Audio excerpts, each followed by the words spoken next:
Сайн байна уу? Цааш нь бичлэгтэй тавтай морил. За өнөөдрийн бичлэг маань болохоор үйдсэн үедээ гэртээ ганцаараа ч явах юм уу? Эсвэл үйдсэн үедээ хийж болох 10 хөгжилтэй дасгалууд. За эхнийх нь болохоор шинэ үг сурах. Та өөрөө ямар ч шинэ үг сурж болно. Англи дээр эсвэл ингээд герман гээд солонгос гээд өөрийнхөө дуртай хэл дээр ямар ч юм хідэн ч үг чийдэлж болно өдөрт. Тэгээд би ер нь бол үз үедээ ингээд жишээлбэл ингээд манай англи хэл дээр ингээд шинэ үгнүүд өгдөг. Тэрийг ингээд нэг юм тэмдэглэлийн дэвтэр дээр ингээд биччихдэг байхгүй жагсаагаад.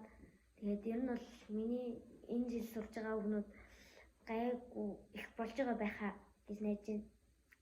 За хоёр дахь нь зураг. За би болохоор өөрөө амар зураг дуртай. Ер нь бол ингээд одоо хүртэл ингээд зургнууд юм овоолцсон сууж юм ингээд жоохон мохот зурсан л та. Тэгээд ер нь бол би өөрөө бол зураг дуртай. Тэгээд зургийн хичээлдэр бол амар дуртай. Зургийн хичээлдэр дуртай. За урд нь болохоор ном унших. За ном унших нь болохоор танд амар хэрэгтэй. Оюун ухаан хэрэгтэй. За тэгээд хэрэг ингээд амар их ингээд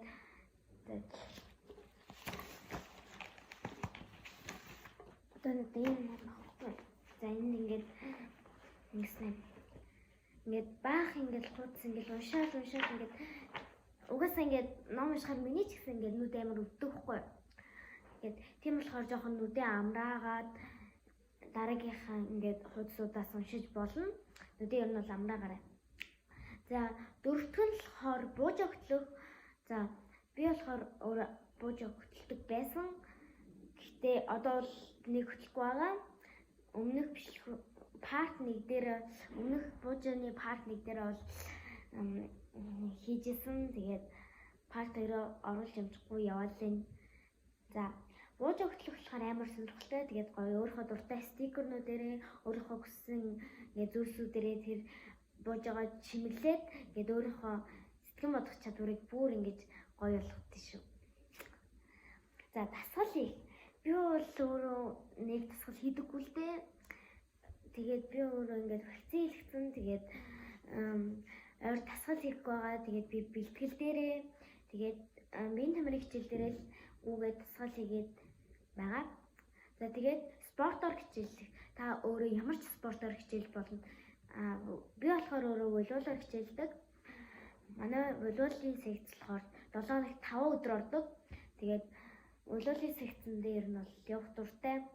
Волейболд дуртай. Тэгээд та өөрөө сахис, бадминтон, тэгснэ ширээний теннис гээд ямар ч спортоор хичээллэх боломжтой.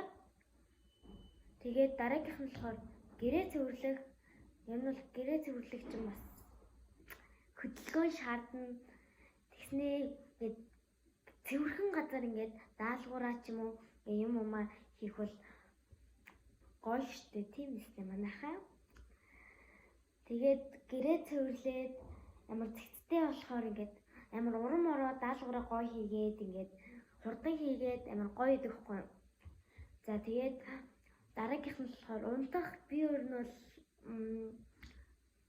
50% нь өдрийн 50% нь дараг унтдаг гэж бодож байна өөрөөгөө.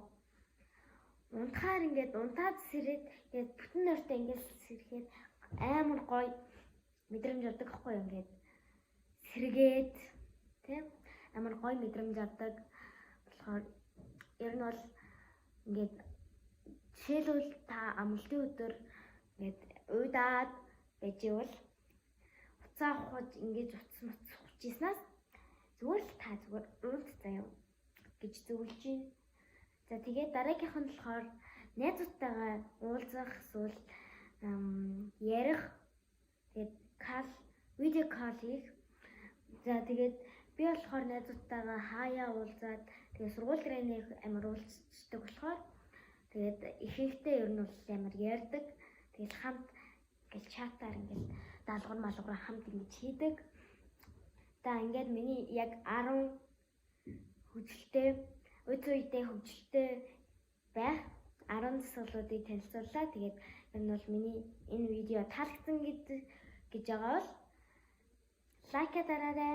Тэгээд дараагийн бичлэг хүртэл баяртай.